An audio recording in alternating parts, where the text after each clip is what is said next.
Estamos de volta já com imagens do plenário do Supremo Tribunal Federal. Em instantes, o início da sessão plenária desta quinta-feira, que você acompanha ao vivo, direto do plenário.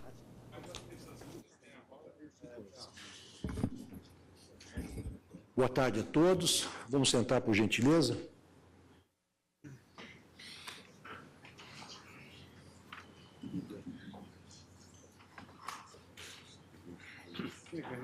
Declaro aberta esta sessão do dia 12 de março de 2015 e eu tenho o prazer de informar aos eminentes pares que estão presentes neste plenário os magistrados e alunos da seguinte instituição de ensino: Faculdade Casa do Estudante Aracruz, Espírito Santo, Escola de Formação e Aperfeiçoamento de Magistrados do Trabalho, Brasília, DF, Escola Britânica de São Paulo, Cidade Jardim.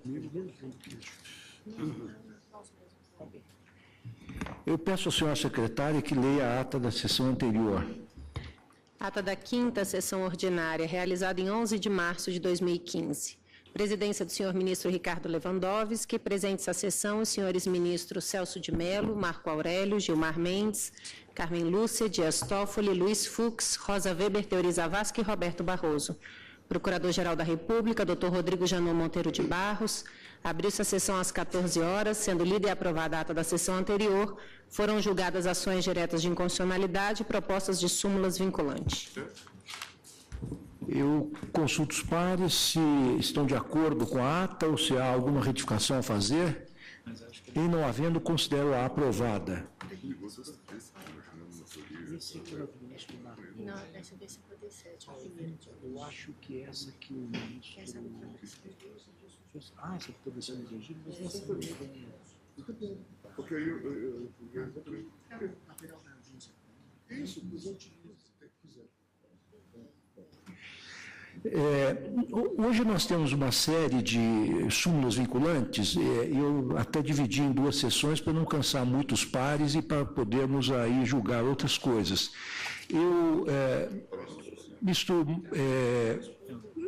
Gilmar Mendes, eu vou chamar a súmula vinculante 57. Nós teríamos aqui marcados para falar o doutor Amon...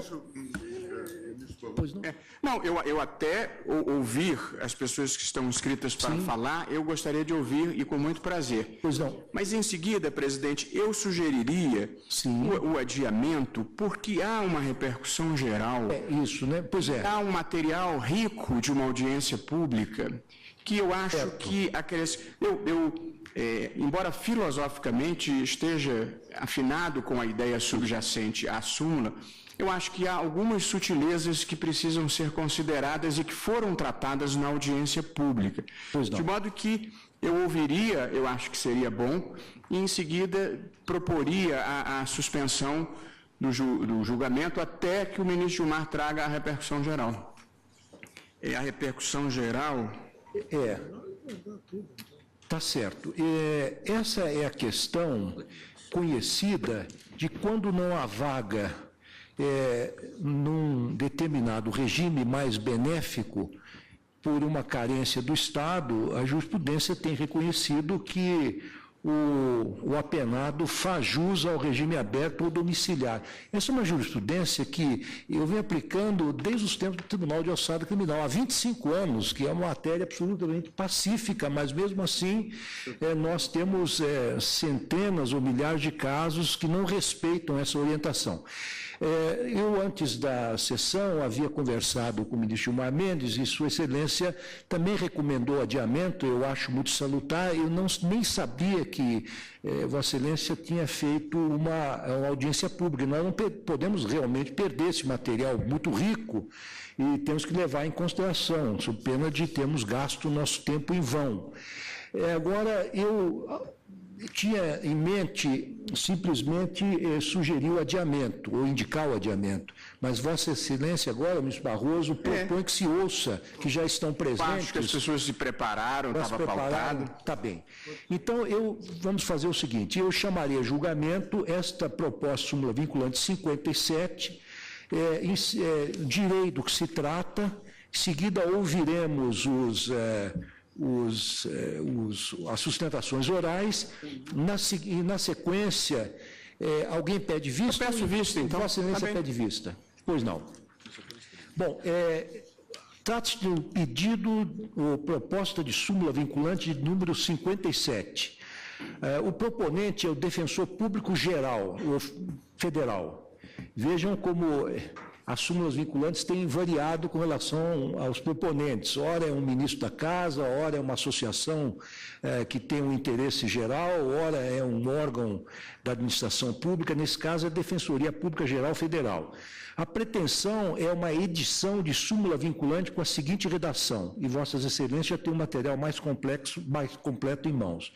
Entre aspas, o princípio constitucional da individualização da pena impõe seja cumprida pelo condenado em regime mais benéfico, aberto ou domiciliar, inexistindo vaga em estabelecimento adequado no local da execução. Manifestação dos interessados. Manifestaram-se a favor da proposta, ora e análise, a Defensoria Pública do Estado de São Paulo e, conjuntamente, a Associação de Direitos Humanos em Rede Conectas Direitos Humanos, a Associação pela Reforma Prisional, o Instituto Brasileiro de Ciências Criminais, o Instituto de Direito de Defesa do Direito de Defesa, IDDD, o Instituto de Defensores dos Direitos Humanos, DDH, e o Instituto Sou da Paz e a Justiça Global. A manifestação da Comissão de Jurisprudência é a seguinte: em manifestação conjunta, subscrita pela ministra Ellen Grace, presidente, e pelos ministros Aires Brito e Joaquim Barbosa, os três componentes, à época daquela comissão, manifestaram-se pela adequação formal da proposta nos seguintes termos. Ressaltando, ademais, que há, de fato, precedentes em que este Supremo Tribunal Federal, por meio de suas turmas, apreciou e decidiu no mesmo sentido a questão constitucional sob exame. A PGR foi pela rejeição da proposta de súmula vinculante. O nosso encaminhamento da presidência é no sentido da aprovação da proposta, visto que essa Suprema Corte possui firme jurisprudência no sentido de que, na ausência de vaga em regime de prisão mais favorável, como semiaberto, não poderá o réu aguardar, em regime mais gravoso do que o imposto na sentença, o eventual surgimento de vaga no estabelecimento no qual ocorrerá a adequação. Além de não constituir motivação idônea para a imposição de regime mais severo, isso constitui inegável constrangimento ilegal a diversos precedentes apontados na manifestação integral que fiz chegar às mãos de Vossas Excelências. E por esses motivos eu me manifesto no sentido da aprovação do verbete nos exatos termos propostos pela Defensoria Pública, que, portanto, não repetirei. Ministro Barroso, Vossa Excelência... Eu gostaria de, antes de ouvirmos, porque, inclusive, gostaria de ouvir os requerentes sobre esse ponto específico que me preocupa, que é a seguinte situação, presidente. Existe em um determinado estado um estabelecimento para regime semiaberto. Só que esse estabelecimento está completo, ele não tem mais vagas. A aplicação linear da súmula fará com que alguém que esteja sendo julgado naquele momento vá diretamente do semiaberto para o aberto, sendo que já tem alguém há mais tempo no semiaberto. Então, talvez se tenha que pensar uma fórmula em quem já está há mais tempo, sai, e quem está sendo condenado agora, entra. Não sei se Vossa Excelência entende o ponto que me preocupa. Entendi perfeitamente. Então, eu acho que esse é um ponto que me preocupa e que foi levantado por alguém na audiência pública. Pois não. Então, esse ponto e mais algum, eu gostaria que as pessoas que defendem a proposta da tribuna... Pois não, o doutor... Sem contar que já temos poucas vagas no regime semiaberto e quase nenhuma vaga no regime aberto. Então, a rigor, o regime aberto hoje já se convolou praticamente num tipo de prisão domiciliar. Portanto, ele deveria ir para o semiaberto, vai direto para domiciliar, e alguém que já está há mais tempo no semiaberto vai continuar. O que me parece uma situação injusta. Pois é. Agora, de qualquer maneira, nós temos no que consiste o excesso ou a ilegalidade, no caso, é justamente o excesso de execução. Quer dizer, a pessoa é condenada a um determinado regime e ela vai cumprir esta pena num regime mais gravoso. Evidentemente, há um excesso de execução. Certamente. Quer dizer, isso ocorre na esfera civil, na esfera administrativa, etc. Mas o eminente Procurador-Geral da República pede a palavra também, certamente para encaminhar conta, não é? Então, como ele encaminhará a conta, terá precedência, Vossa Excelência falará primeiro. Vossa Excelência está com a palavra. Excelentíssimos ministros, a intervenção será rápida, acrescentando aqui alguns pontos à manifestação escrita já lançada no processo. Inicialmente, eu gostaria de levantar aqui uma questão prejudicial do não cabimento da súmula vinculante na matéria.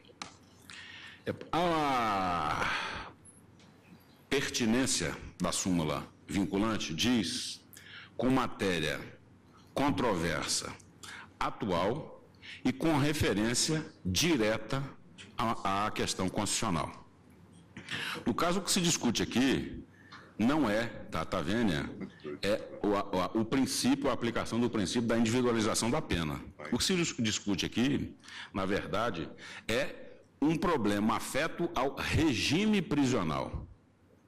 A individualização da pena se dá, de acordo com o artigo 59 do Código Penal, com as circunstâncias do condenado, que leva o juiz, ao condenar a uma reprimenda, observar o regime de cumprimento de pena e o regime de cumprimento de pena e a forma de cumprimento de pena diz exatamente com a lei de execução penal, mas não diz de forma direta, senão de forma meramente reflexa, com a questão constitucional do princípio da individualização da pena.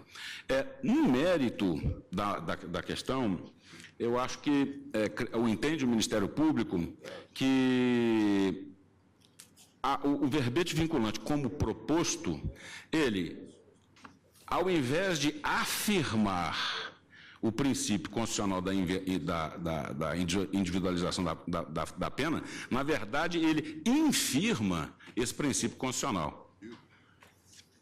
E volto ao tema a seguir. Por outro lado, o verbete como proposto, ele viola diretamente o princípio da legalidade.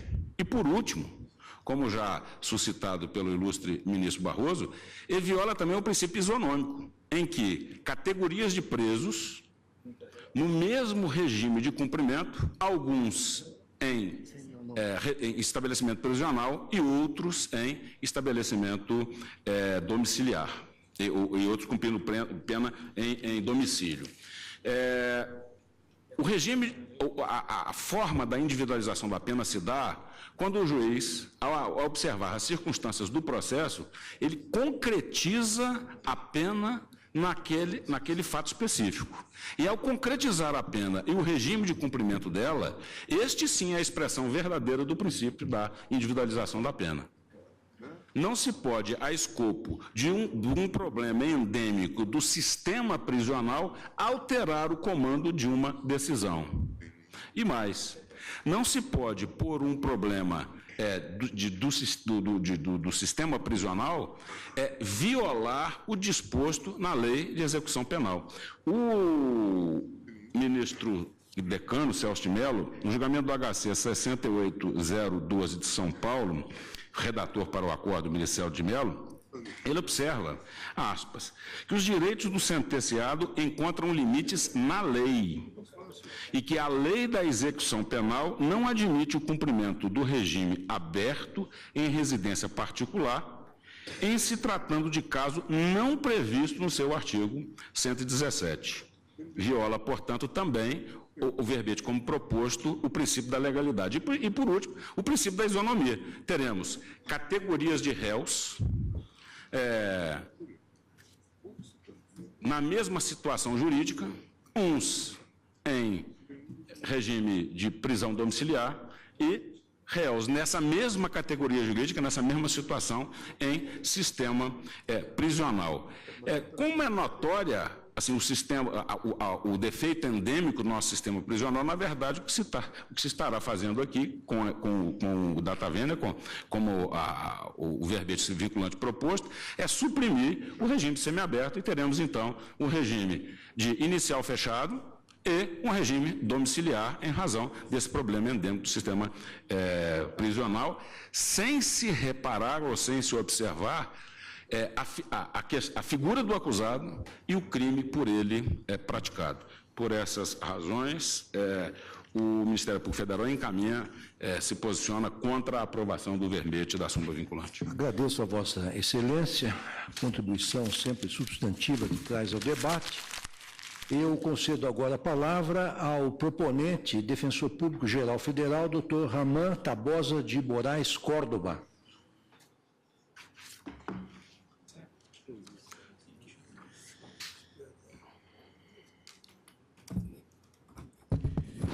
Excelentíssimo senhor presidente do Supremo Tribunal Federal, ministro Ricardo Lewandowski, na pessoa de quem cumprimento suas excelências, as senhoras ministras dessa colenda da Corte, os senhores ministros dessa colenda da Corte, excelentíssimo senhor Procurador-Geral da República, doutor Rodrigo Janot, satisfação. Excelências, o Defensor Público-Geral Federal, legitimado, portanto, na forma da Lei 11.417 de 2006, apresentou em fevereiro de 2011 a presente proposta de súmula vinculante, mas antes precedida de bastante debate com a Pastoral Carcerária, portanto, a Confederação Nacional dos Bispos do Brasil envolvida nesse debate, seguramente sabedora da realidade desastrosa da nossa situação carcerária. Portanto, procurou a Defensoria Pública, que também tem atuação absolutamente diária nas penitenciárias, seja os defensores federais, seja os estaduais. Enfim, é uma realidade do dia a dia da Defensoria Pública, portanto, procurou para que a gente dê uma chance de modificar o rumo da história no que toca a degradante, humilhante, vergonhosa situação carcerária vivida em nosso país. Deixa eu ver um.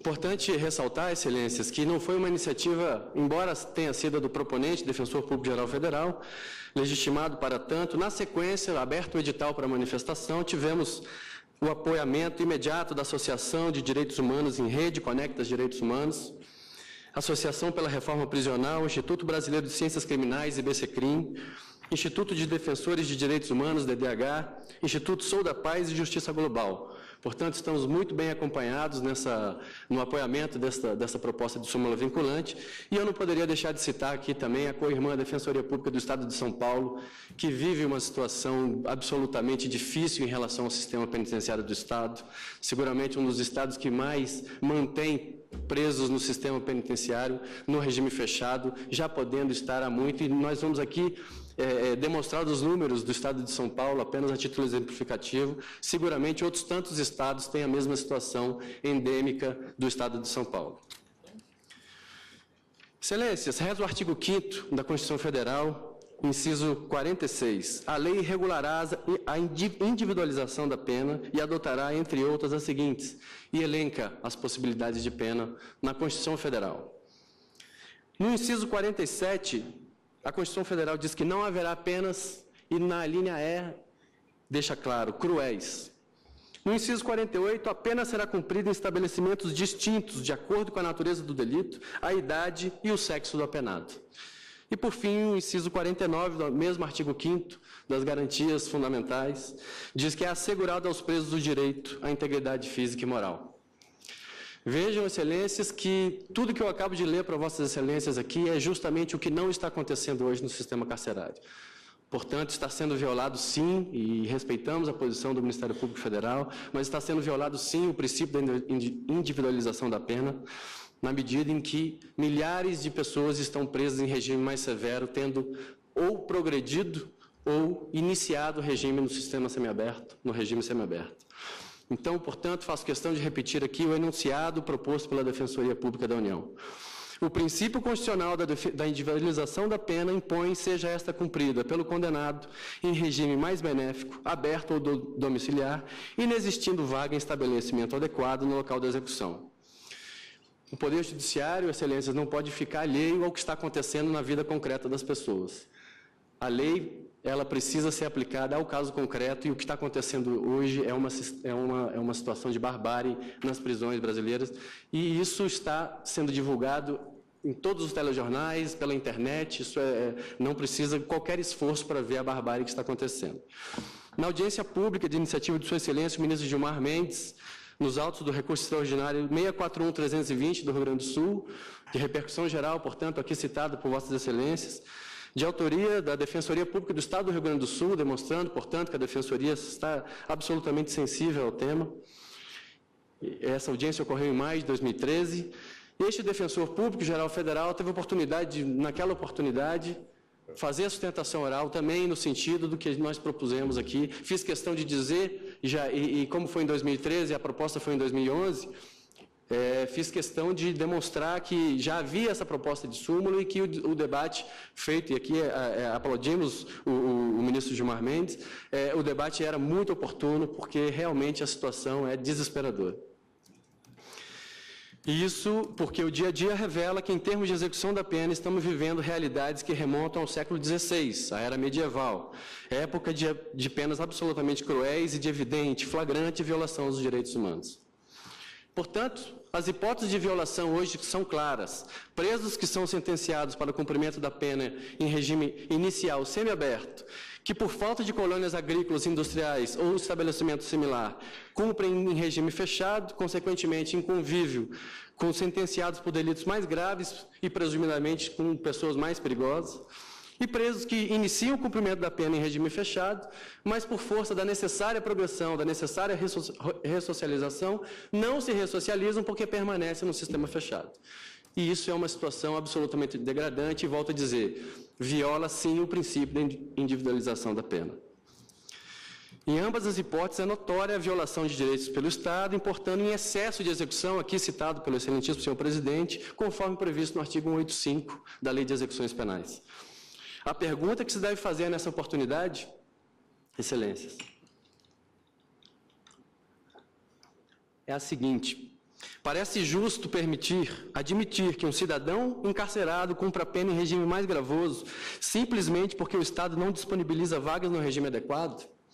É justo depositar sobre os ombros do cidadão encarcerado o ônus pela omissão do Estado em não construir vagas suficientes em regime semiaberto, portanto, em colônias agrícolas, industriais ou estabelecimento similar?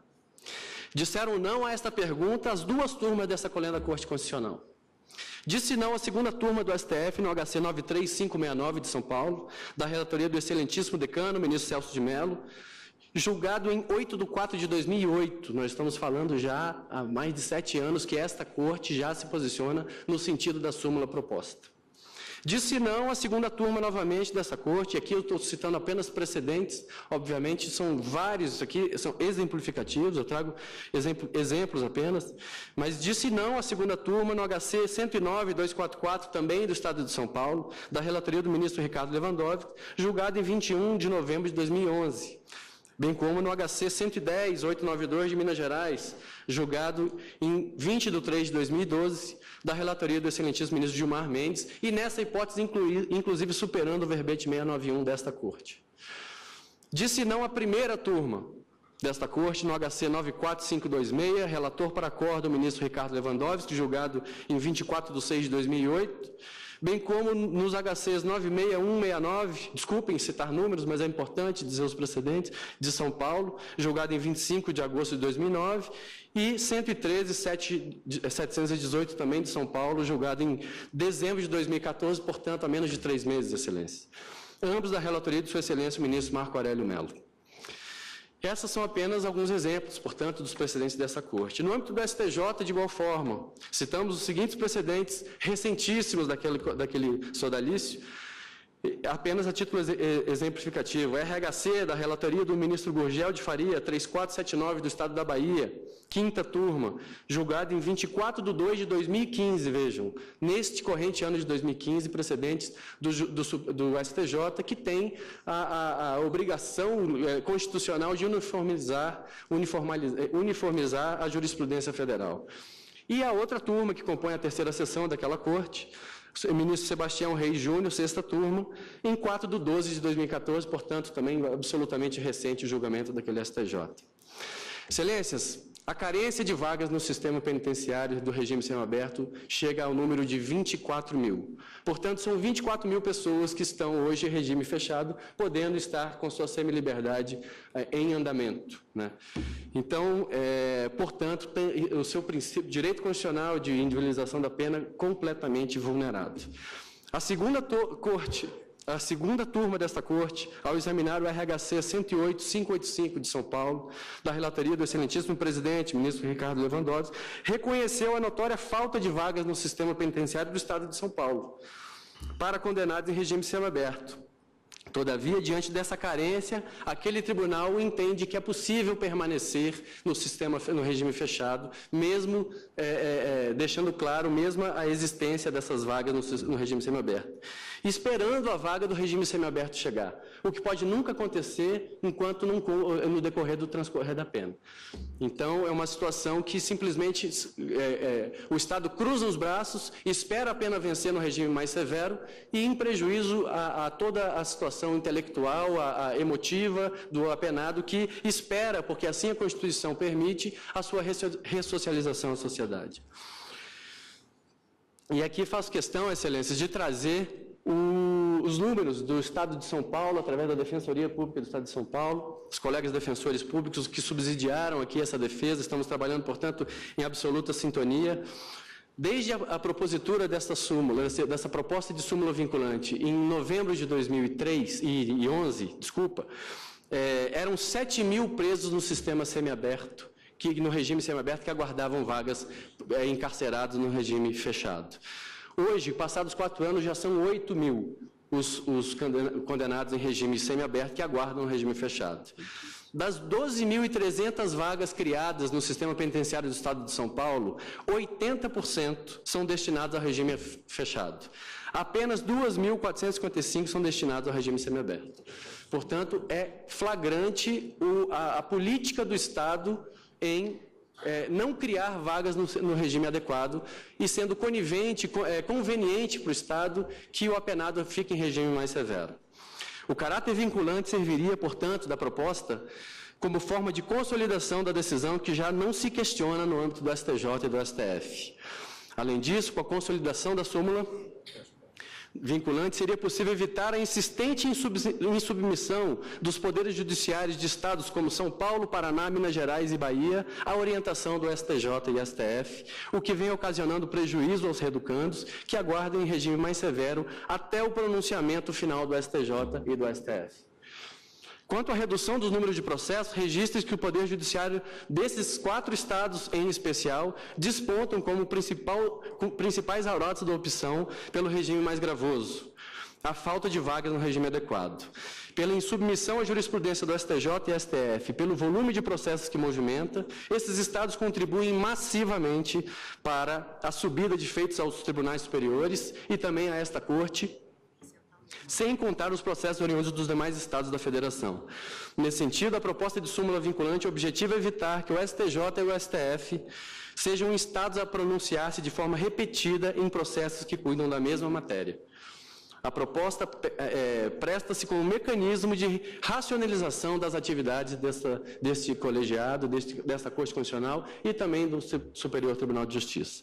E para encerrar, Excelências, portanto, estão atendidos os requisitos exigidos pela Lei 11.417 de 2006 para aprovação da presente proposta de súmula vinculante. Quais sejam? A legitimidade do proponente, o Defensor Público Geral Federal tem a sua legitimidade reconhecida pela lei, as reiteradas decisões sobre matéria constitucional, que aqui absolutamente demonstrado a Vossas Excelências, e, por fim, a controvérsia atual, que acarrete grave insegurança jurídica e relevante multiplicação de processos sob idêntica questão. É exatamente disso que estamos tratando. Grave situação, insegurança jurídica e relevante multiplicação de processos sob idêntica questão. Portanto, estão atendidos todos os pré-requisitos para a edição dessa proposta de súmula vinculante, para que se torne, portanto, um verbete vinculado dessa turma. Agradeço. Certo. Só finalizando, por essas razões, presidente, senhoras ministras, senhores ministros, a Defensoria Pública vem pedir a aprovação desse verbete e contando com a sensibilidade de Vossa Excelência. Muito obrigado. Agradeço a Vossa Excelência. Convido agora a falar pelo Conectas o doutor Marcos Luiz Fux.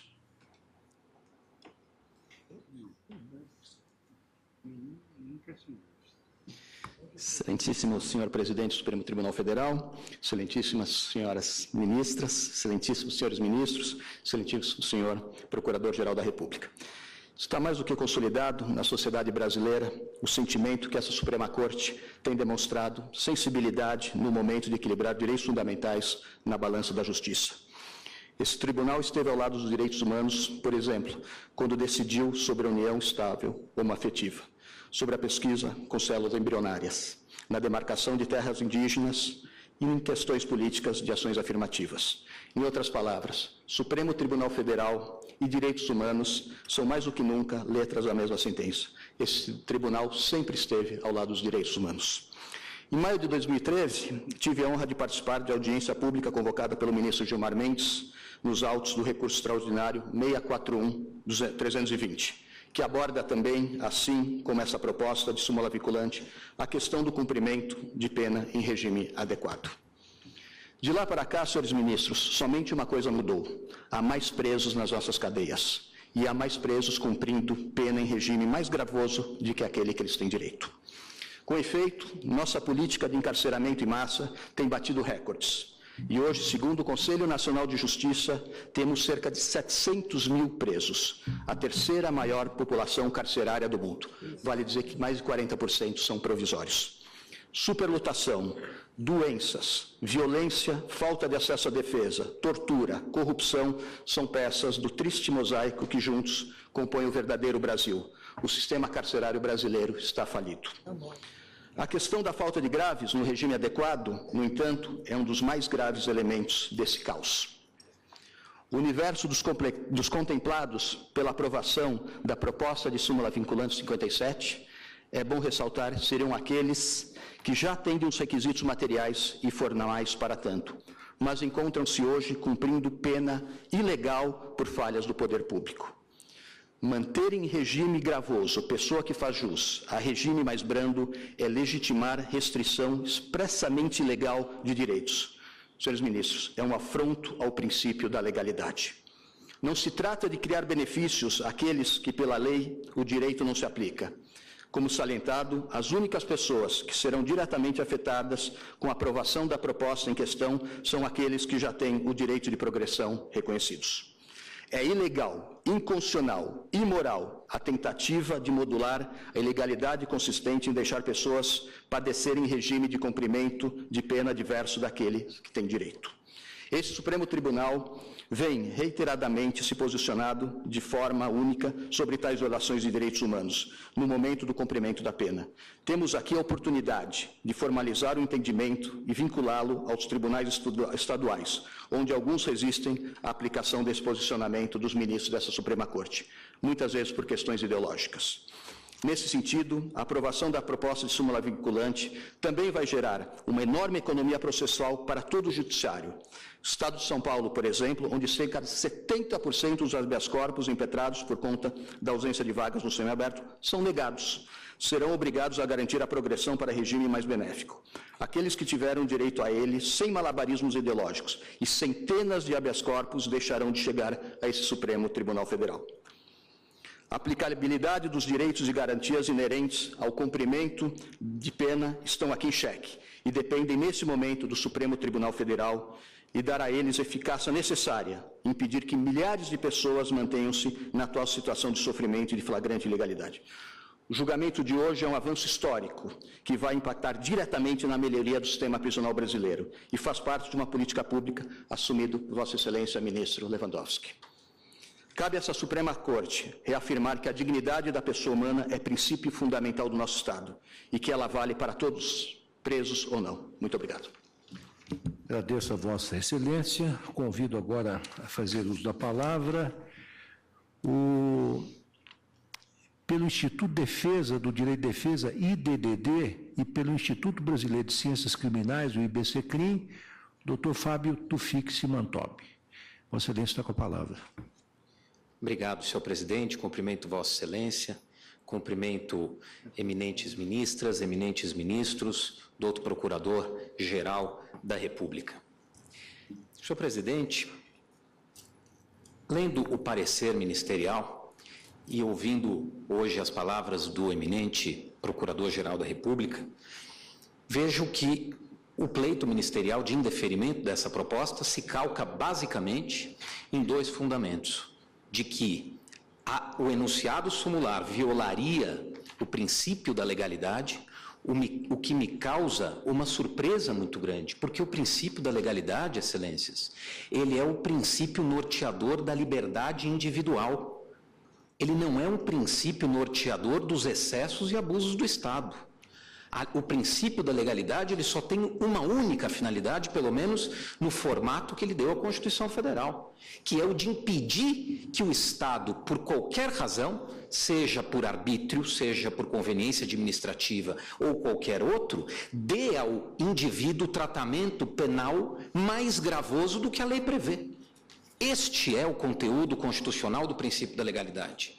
E, portanto, o princípio da legalidade aqui, ele é a viga mestra do pedido, porque é justamente nele que se calca a tese de que ninguém neste país pode ficar um dia preso a mais do que a lei permite e do que uma sentença condenatória fixou previamente.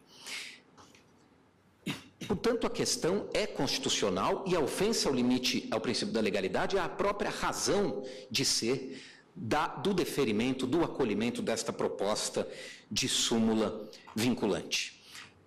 Eminente ministro Barroso, Vossa Excelência fez um questionamento que me parece um questionamento bastante razoável e uma preocupação bastante presente quando se discute essa questão. Porque nós temos dois tipos de situação. Nós temos a situação do sentenciado que está cumprindo pena no regime fechado e que ou faz jus à progressão ao semiaberto, ou que, em virtude de sentença condenatória fixando o regime semiaberto, precisa ser imediatamente transferido ao regime intermediário de pena. E nós temos a situação daquele réu que respondeu todo o processo em liberdade e que, com o fim do processo e o trânsito em julgado, ele tem que cumprir pena. E ele está condenado no regime semiaberto e não há vaga no semiaberto. E aí a dúvida é, esse sujeito fica aguardando, cumprindo pena no aberto, ou ele vai para o fechado? E Vossa Excelência, se eu bem compreendi, se pergunta se isso não criaria uma situação de injustiça, porque quem já está no semiaberto e, portanto, teria uma chance ou um direito mais próximo de ir ao aberto não vai, e quem não cumpriu nenhum dia de prisão permanece no aberto, se bem entendi a colocação de Vossa Excelência.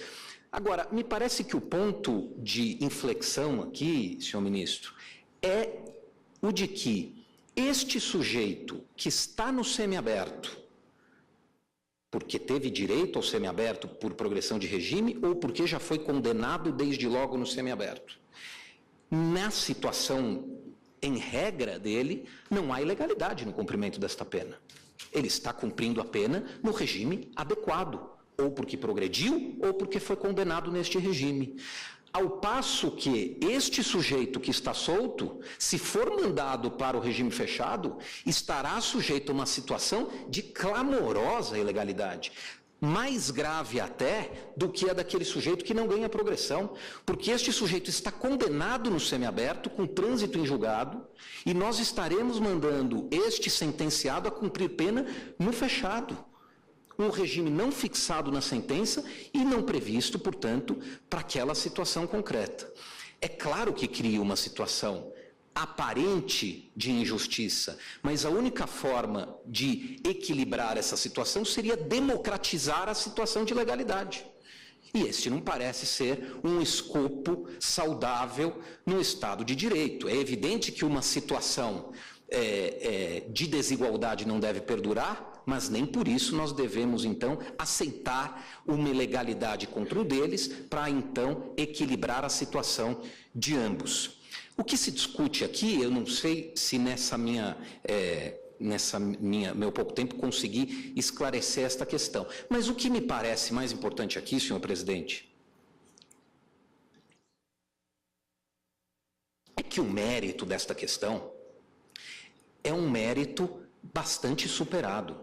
O STJ e o Supremo Tribunal Federal são pacíficos ao entender que há ilegalidade em manter alguém num regime mais gravoso se ele já tem direito ao regime semiaberto. O que nós estamos discutindo aqui é se há ou não a necessidade de vincular esta decisão às outras cortes do país. E a resposta a esta pergunta deve ser veementemente sim. A necessidade é gritante por uma razão muito simples. O problema aqui já não é mais de regime prisional, o problema é de acesso à justiça. O tempo que um réu leva para rebater a decisão de um magistrado de execução penal que não quer lhe garantir o regime adequado, o regime aberto, numa situação como essa, é o tempo que ele vai acabar cumprindo e suportando esta ilegalidade. Porque para ele chegar ao Superior Tribunal de Justiça ou ao Supremo Tribunal Federal, ele levará meses. E esses meses, normalmente, é o tempo que ele precisará para cumprir a pena e talvez até já progredir para um regime aberto, o que não poderia, porque não há execução por salto. Então, nós estaríamos perdurando sim, por uma razão, simplesmente porque esse sujeito não consegue em tempo hábil, em tempo razoável, conseguir um pronunciamento de vossas excelências, ou um pronunciamento do Superior Tribunal de Justiça. E veja, nós estamos atualmente, senhores ministros, discutindo o assoberbamento das cortes superiores. Um dos problemas apontados por vossas excelências e pelos ministros do STJ ao longo dos últimos anos foi o excessivo número de habeas corpus que são impetrados nestas cortes e que assoberbam as cortes e que atrapalham o julgamento.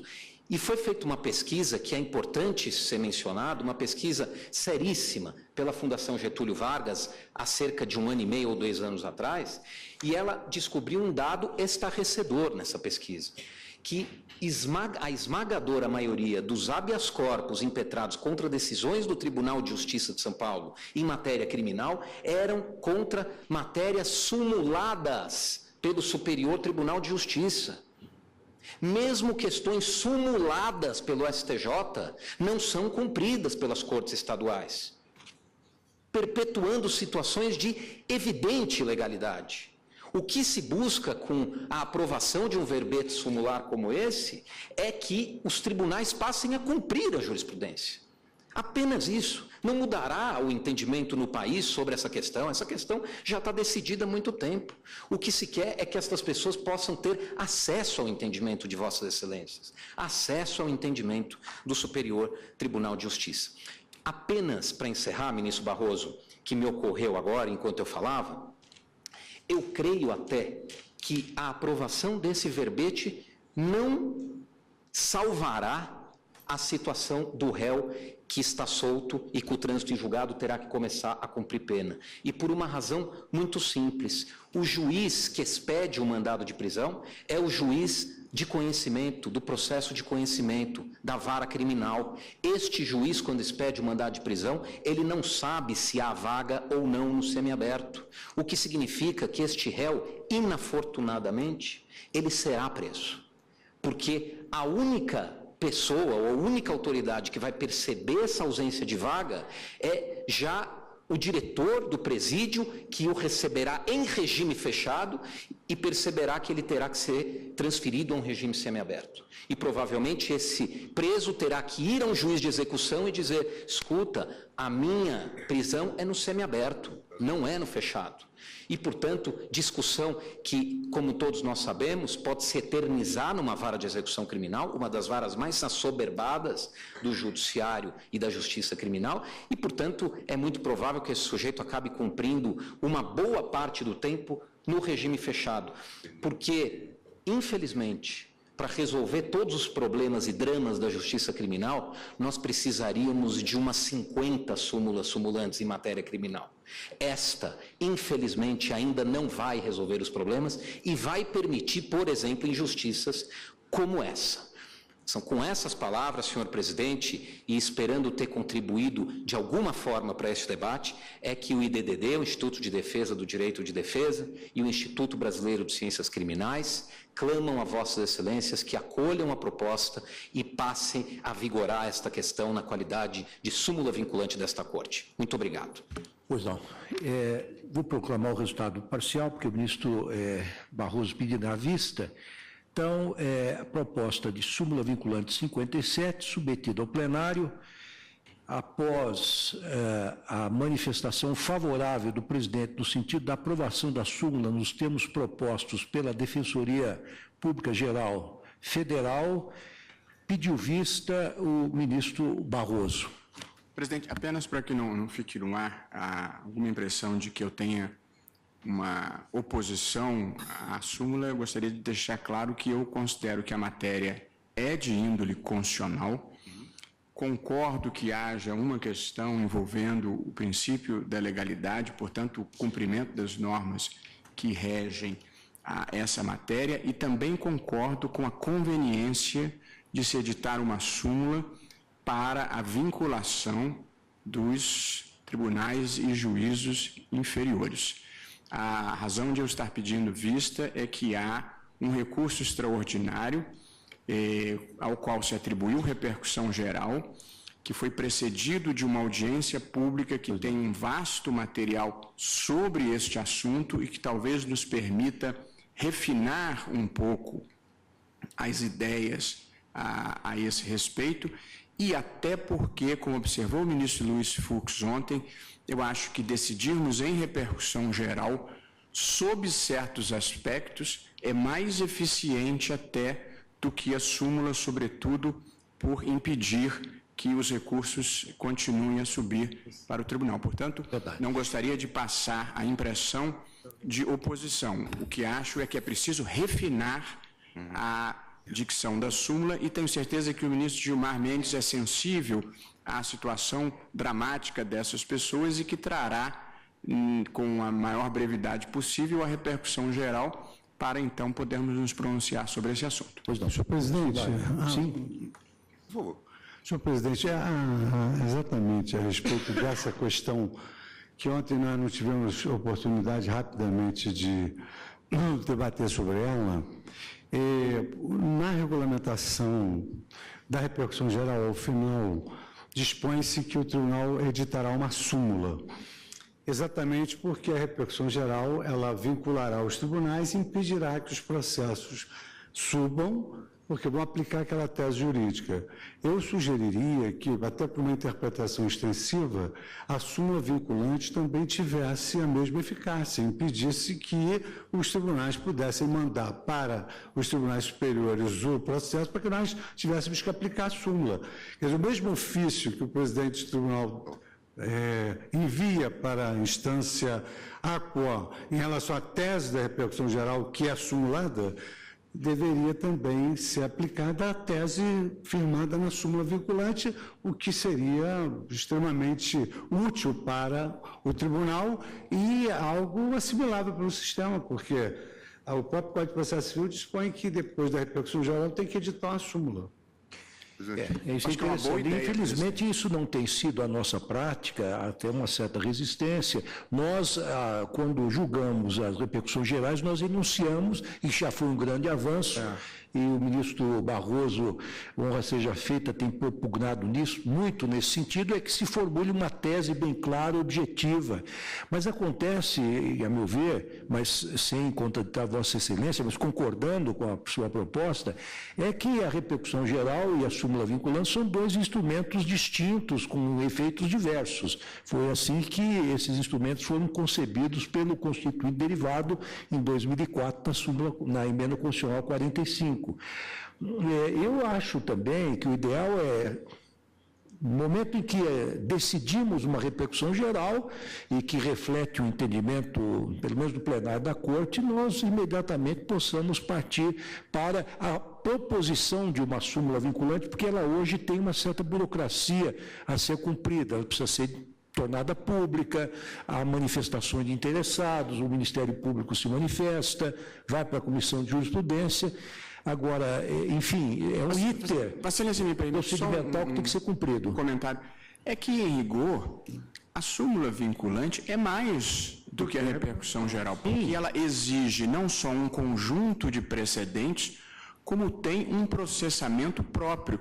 Eu estou de acordo com o ministro Fux de que é incongruente que ela produza menos efeitos do que a repercussão geral, de modo que eu acho que está implícito na súmula que ela traz dentro de si uma repercussão geral. E, consequentemente, acho que não é o momento de deliberarmos, mas eu acho que eu consideraria como uma sugestão relevante e uma inovação positiva que a súmula vinculante, por trazer em si um pronunciamento de repercussão geral, produza, além dos seus efeitos próprios, também os efeitos da repercussão geral. Ou seja, eu gostaria de refletir, mas acho uma excelente ideia. Há duas maneiras de fazer isso, ou por uma alteração legal, ou, quem sabe, até regimental. Se Vossa Excelência se animar a propor essa alteração e submeter à comissão de regimento, acho que será uma proposta muito bem-vinda e será apreciada com verticalidade. Qual seria a proposta, presidente? Eu vou fazer. Vossa Excelência quer especificar a proposta para o eminente presidente da Comissão de Jurisprudência? Eu vou encaminhar ao presidente, eu não sei nem se eu faço parte da comissão junto com Vossa Excelência, eu não tenho certeza. Eu vou encaminhar ao presidente da comissão para que ele possa avaliar no momento oportuno. Pois não. Está bem. Agora, só há um aspecto. Sim.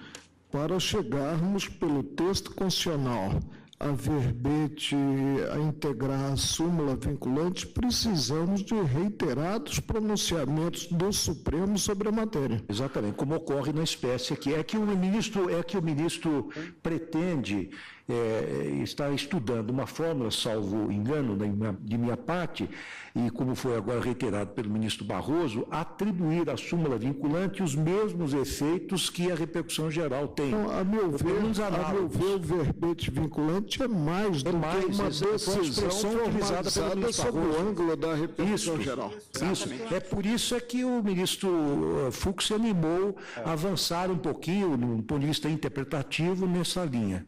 Pois não. Desculpe. Fazer dois registros. Eu já tinha até antecipado a Vossa Excelência que eu pediria a vista, e o ministro Barroso, portanto, me folgou, me isentou desta responsabilidade, e eu agradeço e por isso. Acho que o tema é extremamente relevante e foi objeto de uma audiência pública bastante densa, em que se discutiram aspectos relevantes do sistema, com a presença de juízes, de defensores, advogados e também de pessoas encarregadas da administração penitenciária no plano federal e também no plano estadual. Eu ainda não trouxe o voto que já tem base na própria jurisprudência do Supremo. Nós já temos manifestação, inclusive quando Vossa Excelência estava na turma, nós já tínhamos algumas decisões nesse sentido, mas eram habeas corpus. Nós temos participado na segunda turma, junto com a ministra Carmen, o ministro Celso, e tem também, creio que, decisões da primeira turma nesse sentido. Eu ainda não trouxe a manifestação porque estou elaborando e vou antes até compartilhar com os colegas que se dispõem a me ouvir, algum tipo de solução que vá além do tudo ou nada, exatamente isso que está posto na súmula. Que imagino que nós devêssemos propor uma solução de caráter aditivo, normativo, talvez envolvendo o CNJ, o CNMP, para enfrentarmos o problema da falta de vagas. Porque há um temor também por parte da população, no sentido de que nós estaríamos liberando as pessoas das reprimendas, não é? Porque temos que saber que o regime semiaberto é um regime também de prisão, não é? De limitação à liberdade. Na medida em que passamos a optar, não temos regime semiaberto, as pessoas passam a gozar da prisão domiciliar, o que significa aqui, na verdade, um regime praticamente sem controle, nós vamos estar assumindo uma grande responsabilidade. Por isso que eu imaginava, com todo respeito aos direitos envolvidos, que nós pudéssemos discutir uma decisão que, de algum modo, vinculasse os atores. Hoje o CNJ já tem aquele papel de ter o departamento de monitoramento do sistema prisional. Não é? A responsabilidade do Ministério Público está expressa na própria legislação. De modo que eu imagino que nós podemos construir aí uma solução que permitisse um certo acompanhamento, porque há números que já foram objeto aqui de considerações, é espantosa. Né? Nós estamos atingindo essa cifra de 500 mil de presos, mais do que isto, metade dos quais presos provisórios, o que fala, não é, também de deficiências do sistema prisional. Alguns poderiam estar submetidos às medidas cautelares, né, agora previsto na legislação. Não obstante, por uma certa inércia, opta-se pelo modelo, né, Vossa Excelência mesmo já teve a oportunidade de se manifestar, como eu li na imprensa, chamando a atenção de que a disposição hoje da legislação não tem sido colocada à disposição, não tem sido aplicada, não é?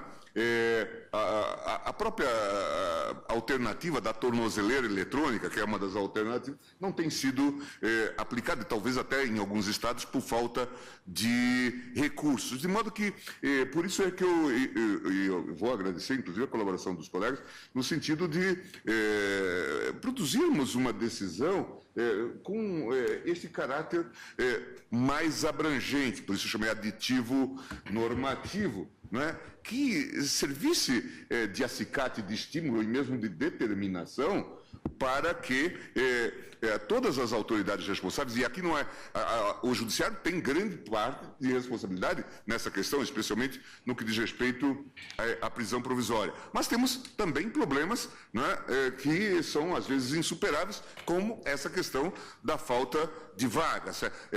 São os presos provisórios amontoados em delegacia, são as misturas que ocorrem entre presos já condenados definitivamente e presos provisórios, em suma, todo esse quadro de caos que nós conhecemos. Mas eu espero já, na próxima semana ou em 2 semanas, ter essa formulação e vou trazer para que nós realmente possamos ter uma solução, que não nos limitemos a enunciar a ideia que aparentemente é óbvia e até mesmo aceitável, de que condenado, quer dizer, preenchendo as condições para o regime semiaberto, estando no regime fechado, que ele simplesmente vá para casa se não houver essa alternativa. Além disso, acho que temos que chamar a atenção e mais do que isso, talvez, ter uma decisão com alguns caráter mandamental, né, que estimule, obrigue as autoridades a tomarem providências. Ministro Gilmar, me permite um adendo, eu estou em linha de concordância plena com Vossa Excelência. Eu acho que a prisão domiciliar também é prisão. Eu mesmo, no processo que sou relator, tenho procurado moralizá-la. Quer dizer, ela é uma alternativa humanitária e barata para um país que não tem muito dinheiro para investir no sistema, ao sistema que é degradado e degradante. Mas para que a prisão domiciliar seja uma alternativa, ela precisa ser prisão.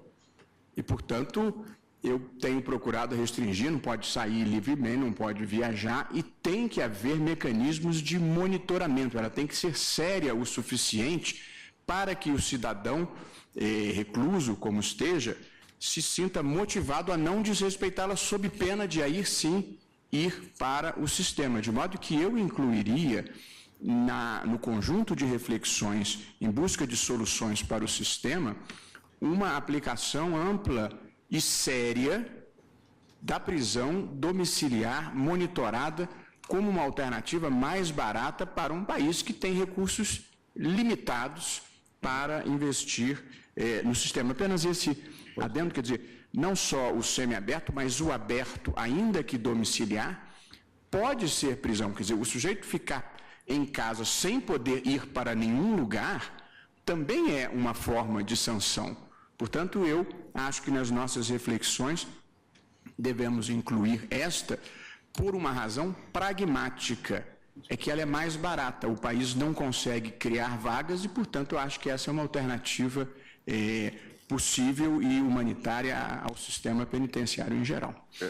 Sem dúvida nenhuma, isso deve ser considerado. Agora, Vossa Excelência também há de se lembrar que é mais fácil fazer um monitoramento quando nós temos alguém condenado pelo Supremo. Quando isso se estende de maneira geral, né, haverá dificuldades, e esse próprio monitoramento, às vezes, é até mais oneroso do que, especialmente, se envolver pessoas, né? O Departamento Penitenciário me deu números, para um outro caso que eu estou estudando, de quanto custa o preso e quanto custa o monitoramento eletrônico. A proporção o dado que eu tenho, se Vossa Excelência me permite, porque nós estamos agora para assinar um convênio já aprovado com o Ministério da Justiça para aquisição em massa de tornozeleiras, com adesão a esse convênio das secretarias de Segurança Pública ou de Administração Penitenciária dos Estados. E o primeiro número que foi apurado é o seguinte: o aluguel de uma tornozeleira eletrônica custa R$ 170 por mês, e um preso, em média, no Brasil, R$ 1.700. Quer dizer, uma desproporção muito grande. O CNJ, além disso, está tomando outras providências, e, a meu ver, com êxito e de forma pioneira em São Paulo, que é a audiência de custódia, que é o cumprimento daquilo que se contém no Pacto de São José da Costa Rica, em vigor internamente desde 1992, que é a apresentação imediata do preso a um juiz. O juiz, então, ao invés de examinar apenas papel, olhará nos olhos do acusado e determinará, então, se é caso de prisão ou é caso da aplicação de umas medidas alternativas do 319. Assim, olho no olho, que é muito importante, ouvindo de viva voz do preso as razões que ele tem para estar lá. Esta é uma medida que agora está sendo estendida a outros estados também, me parece que aliviará essa proporção absolutamente, eu diria, até imoral. Nós temos hoje cerca de 600 mil presos no Brasil, mais de 500 mil, como acertadamente disse o ministro Gilmar Mendes, e 40% deles são presos provisórios. Mas nós temos uma série de medidas alternativas à prisão provisória, no artigo 319, que é não apenas a tornozeleira, mas é a restrição de direitos, a apresentação do preso de tempos em tempos ao juiz, a prisão domiciliar, restrição, enfim, a determinadas atividades. Mas nós, numa enquete que fizemos no CNJ, entre os juízes da execução penal, verificamos que mais de 50% deles não conhecem efetivamente estas medidas alternativas ou não as aplicam porque não têm meios materiais para fazê-lo. Como disse o ministro Gilmar Mendes muito bem, o controle, muitas vezes, de uma medida alternativa sai mais cara do que manter alguém no regime fechado, preso, sob a custódia de um agente carcerário. É muito difícil controlar alguém numa prisão domiciliar, ou ver a prestação de serviços, ou controlar a prestação de serviço à comunidade. Enfim, são problemas que têm que ser resolvidos conjuntamente. Eu queria me permitir dar mais um dado. Dentro desse contexto todo, eu trarei brevemente uma repercussão geral também, que está sob minha relatoria, que cuida do seguinte: o Ministério Público, numa ação civil pública que foi acolhida pelo magistrado, determinou à administração pública a reforma de um presídio que estava em péssimas condições. Então, é uma questão importante também que se insere nesse contexto para verificar se nós podemos aqui atuar, exigir da administração pública, do Poder Executivo, a tomada de providências de natureza material, que implica despesas do ponto de vista orçamentário, se é possível ou não, juridicamente, mas faz parte desse contexto todo que vamos discutir. Pois não. Eu também entendo que, de fato, podemos ter um bom encaminhamento, especialmente no que diz respeito à possível prisão domiciliar, se tivermos a tornozeleira eletrônica, tal como Vossa Excelência agora anuncia, e de fato também concordo com o ministro Barroso. Mas eu pretendo trazer, estou nesse voto, também alguma consideração a propósito dessa temática, que eu já tinha ferido em outro momento, a apresentação do preso ao juiz, que em boa hora foi adotada pela administração já e pela Justiça de São Paulo. Não é? E se imaginava que isso era extremamente difícil, e com isso aparentemente está se havendo até uma inversão. Pelo que os números que eu li, antes 70% daqueles que eram presos em flagrante acabavam presos provisoriamente. Agora inverteu-se essa equação. Não é somente 30% estão ficando presos, né, depois desse contato direto com o juiz. Eu imaginava até fazer uma proposta modulada para aplicar isso, especialmente nesses crimes ligados ao tráfico de drogas, especialmente naquelas situações em que temos essa divisão, né, em que nem sempre é muito claro se de fato estamos diante de traficante ou de usuário, né, e é um outro processo que eu tenho e que pretendo trazer rapidamente, que é aquele que versa sobre a possibilidade de descriminalização do uso de drogas. Nós estamos diante de Por que eu estou falando sobre isso? Porque estamos falando hoje de uma fonte de problemas nesta área. Em geral, é o policial, que é também testemunha, né, e que faz a interpretação inicial se alguém é traficante ou usuário. Então, eu estarei trazendo essa questão. Eu também gostaria de lembrar, e é uma determinação que eu imagino trazer nesse voto, que hoje nós temos no FUNPEN, salvo engano, algo como 2 bilhões acumulados e destinados ao fundo penitenciário, né? E que por dificuldades burocráticas e de variada índole, acabam não sendo recursos que acabam não sendo liberados, né? E que comprometem fortemente, portanto, a capacidade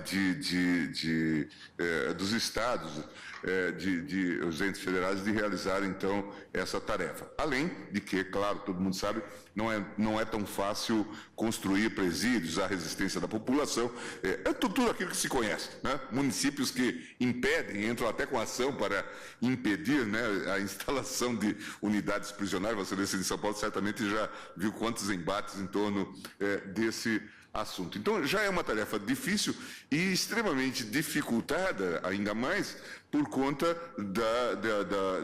de uma burocracia muito ativa. De modo que eu pretendo ferir um pouco esses aspectos, mas eu gostaria até de já antecipar um pouco a minha dificuldade, que é a de ter uma decisão que estimule, não é, uma mudança de atitude. Não é? Nós sabemos que não vai ocorrer uma transformação do dia para a noite, mas os alemães falam naquela ideia, né, de determinadas normas que vetorizam determinadas posições, chamada Annäherungslehre, né, uma teoria da aproximação, né, um pouco isso, quer dizer, estimular que caminhemos no sentido de superação desse estado de coisas que realmente causa constrangimento a todos. Né? Ministro, mas Vossa Excelência me permite, ministro Lewandowski, quando o Supremo Tribunal Federal fixou a tese da súmula sobre o nepotismo, ele conseguiu fazer uma fragmentação bem ideal sobre a aplicação daquela súmula, estabeleceu critérios para a aplicação da súmula. Isso. Eu entendo que, nesse caso, vai haver essa necessidade que você referiu, ministro Gilmar, eventualmente até de fazer uma discriminação dos tipos penais que podem se submeter a esse regime e até a própria... vamos dizer assim, o que está na essência do direito penal, a finalidade da pena, porque realmente há esse temor de que haja um indulto sumário simular. Ou né? tudo ou nada realmente é uma decisão que pode ser mais ela tem que ser, eu acho que ela tem que ser normativa, exatamente, e mandamental, mas com a discriminação. Importante que ela não seja sintética. Então, ministro Fux, talvez, com as considerações de Vossa Excelência, nós possamos fazer com que o pedido de vista de Vossa Excelência coincida com a devolução do RE, com repercussão geral. Então, faríamos o julgamento do RE, certamente no tempo mais próximo possível, e em seguida Vossa Excelência... E possivelmente, se houver consenso, a tese da repercussão geral fica materializada em uma súmula. Pode ser também. Eu queria conceder a palavra ao eminente procurador-geral, que quer se manifestar sobre o assunto, com toda a pertinência, certamente. Eu gostaria de esclarecer, acordo dentro da linha do que suscitado pelo ministro Gilmar Mendes, que realmente esse problema é um problema muito mais complexo do que aparenta inicialmente, né? São várias os vetores, são várias as circunstâncias que afetam esse problema. Sentindo a necessidade do enfrentamento desse problema de forma perene, né, sugerindo medidas de curto, de médio e de longo prazos, houve uma confluência de vários atores na formulação de um programa hoje já existente, ainda não implantado, mas já existente, que se chama Segurança Sem Violência. Esse programa, ele conta com a participação do CNJ, do CNMP, do Conselho dos Defensores Públicos, do Ministério da Justiça, do Conselho dos Secretários de Justiça dos Estados, do Conselho Federal da OAB, não sei se me passou aqui o desapercebido outro. As formulações, né, o que se preocupou nesse programa foi que, primeiro, cada um atentasse para aquilo que individualmente, como instituição, pode contribuir na melhoria do sistema. Então, o Ministério Público faria a sua própria pauta nesse sistema, a Defensoria, a OAB, os magistrados, e depois começamos enfim, fornecer uma lista de produtos que pudessem ser escolhidos pelos estados no enfrentamento desse problema.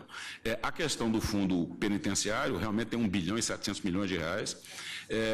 O grande problema que se viu nos estados é a elaboração do próprio projeto e a contratação e a execução da obra. Então, dentro desse cesta de produtos, a gente apresenta vários projetos arquitetônicos, modelares para a construção de presídios, se tenta priorizar a construção de presídios para o regime semiaberto, né, para invertendo a lógica do fechado para o semiaberto e puxando para esses presídios os presos que têm direito ao semiaberto e abrindo vaga nos presídios fechados.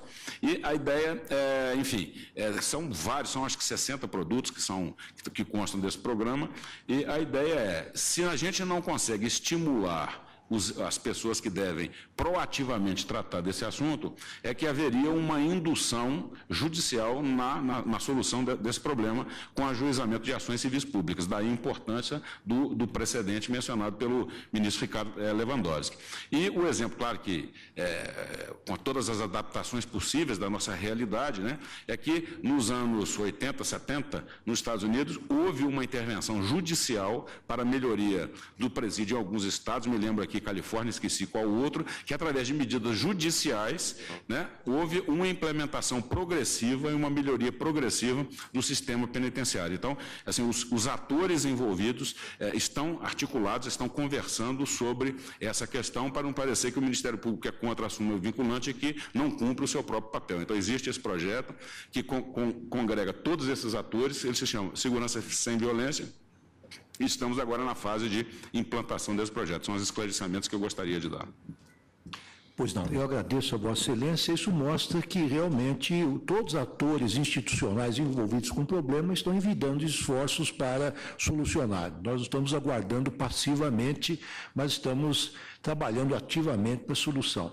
Eu queria propor aos eminentes pares que nós analisássemos mais a próxima proposta de súmula vinculante, que me parece extremamente simples, é do ministro Gilmar Mendes a proposta, e ela é a seguinte, e aí encerraríamos para o intervalo: edição de súmula vinculante mediante a conversão da súmula 681 da jurisprudência do Supremo, que é a seguinte: é inconstitucional a vinculação do reajuste de vencimento de servidores estaduais ou municipais a índices federais de correção monetária. Não houve manifestação dos interessados, a PGR é pela adequação formal da proposta e pela edição do verbete. Na Comissão de Jurisprudência, o ministro Gilmar Mendes e o ministro Toffoli se manifestaram pela admissibilidade e pela conveniência da edição da súmula vinculante.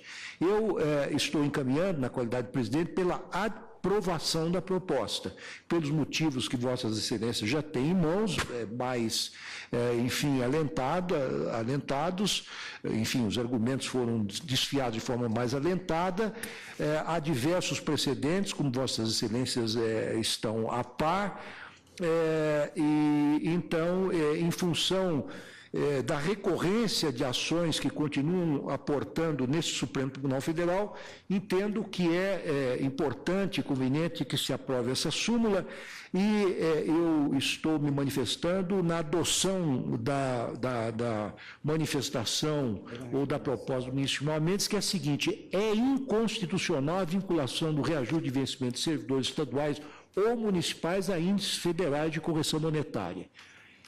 Consulta os pares, estão de acordo? Todos de acordo? Está aprovada a proposta súmula vinculante 101 do Distrito Federal. Faremos uma pausa regimental de 30 minutos.